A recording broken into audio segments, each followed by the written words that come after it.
take it you wanted me to try it on. Unbelievable. This is unbelievable. I mean, you must be psychic. I guess that's the only... I also know there's a fire going. And music. What's the occasion? What, like I need a special occasion to romance my wife? Thomas is asleep. Hopefully the little guy is gonna stay asleep. Give us a little quality time, huh? And I intend to spend every moment of that time pampering my wife. My every wish is your command? Yeah, that's pretty much it. Well, that opens us up to all kinds of delicious possibilities. Yes, it does. While you're pondering those possibilities, why don't we start with a massage, huh? Now who's being psychic?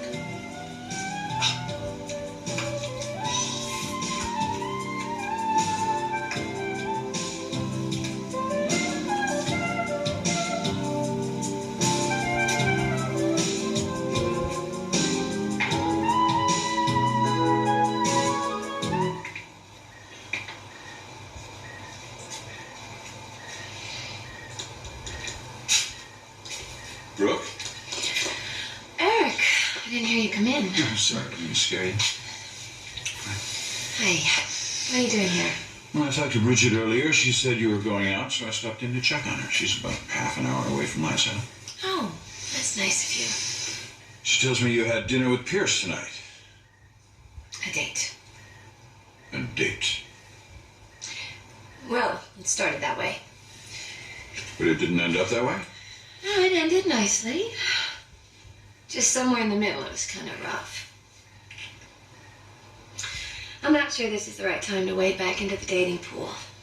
I have so many other things on my mind. Yeah, I know you do. No, it's not what you're thinking. It's not Ridge. It's Rick and Amber. There I am, being wined and dined by the most eligible bachelor in LA. And all I did was talk about my son and his new wife. I know what you mean. So did I. Lauren and I ran into the two of them tonight at Cafe Russe. How were they? They were getting along. I know it's hard to believe, but what I saw tonight made quite an impact on me. What happened? Well, nothing. Amber did nothing to draw undue attention to herself. She was subdued and more sophisticated than we're used to seeing. And very, very polite. It was not an act, Brooke.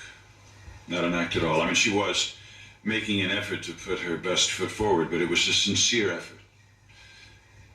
Amber Forrester was a real lady tonight. That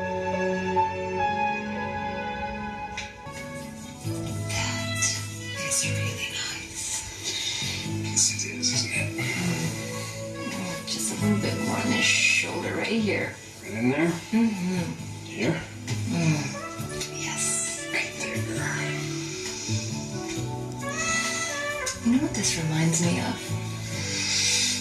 Don't tell me that you feel like a Moroccan princess. No. No, it reminds me of when we used to live in the guest house. The first year we were married. We would lie in front of the fireplace and plan our future and dream about our babies.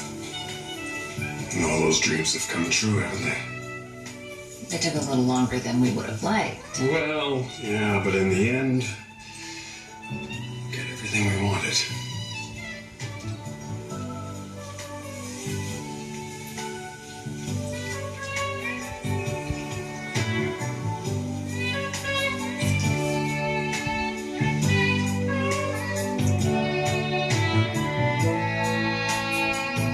Oh, come on, Eric. Amber has never behaved like a lady. Well, she did tonight. And I wasn't the only one who noticed. Rick noticed it too.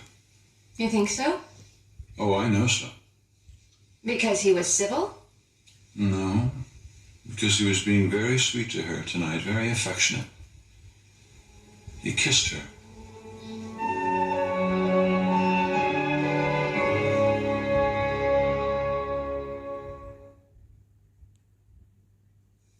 Rick and Amber kissed at dinner.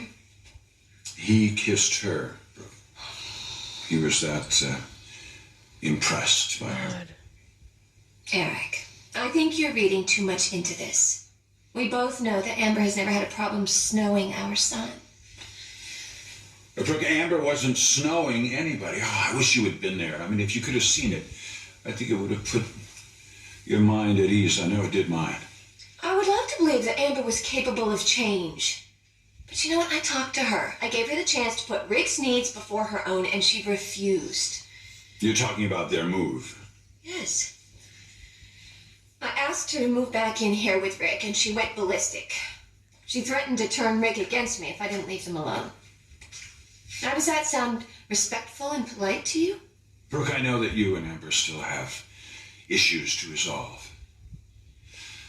But this girl is your daughter-in-law. There's nothing you can do to change that.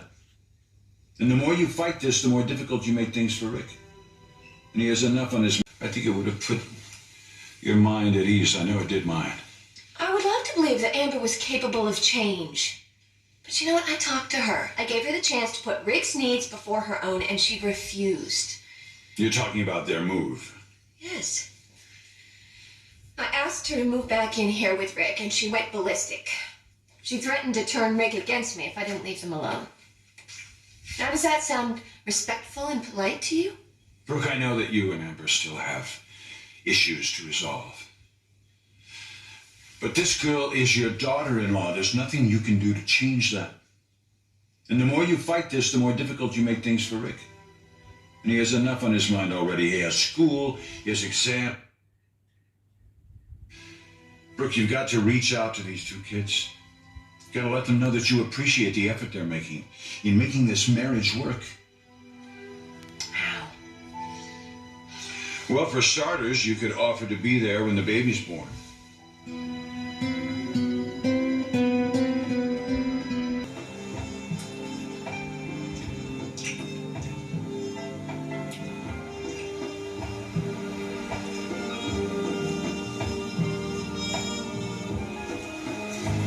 Doc, we are so lucky. There isn't a day that happens that I don't stop and think, thank God for everything that we have. I do the same thing. I feel like we're finally out of that minefield we've been tiptoeing through for so long. I'm just so relieved Brooke finally decided to raise the white flag, although I know that wasn't easy for her. No. But she's always been a gutsy lady, hasn't she? You know, I think it took a lot more than guts to give you up. That took a lot of humility. That wasn't always something I thought Brooke was in supply of. Well, people do change. It just takes time. I really believe that. Yeah, I've seen it with my own eyes. Look at how my relationship with my father has improved. Thorne and Mother. I guess us Forresters are kind of thick-headed and stubborn, you know? But in the end, we usually come around. Well, what do you think about the situation with Brooke and your mother? Or better yet, Brooke and Amber? Think she'll be able to bury the hatchet with those two? I don't know. That, unfortunately, may take a lot more than humility. That one might just take a miracle.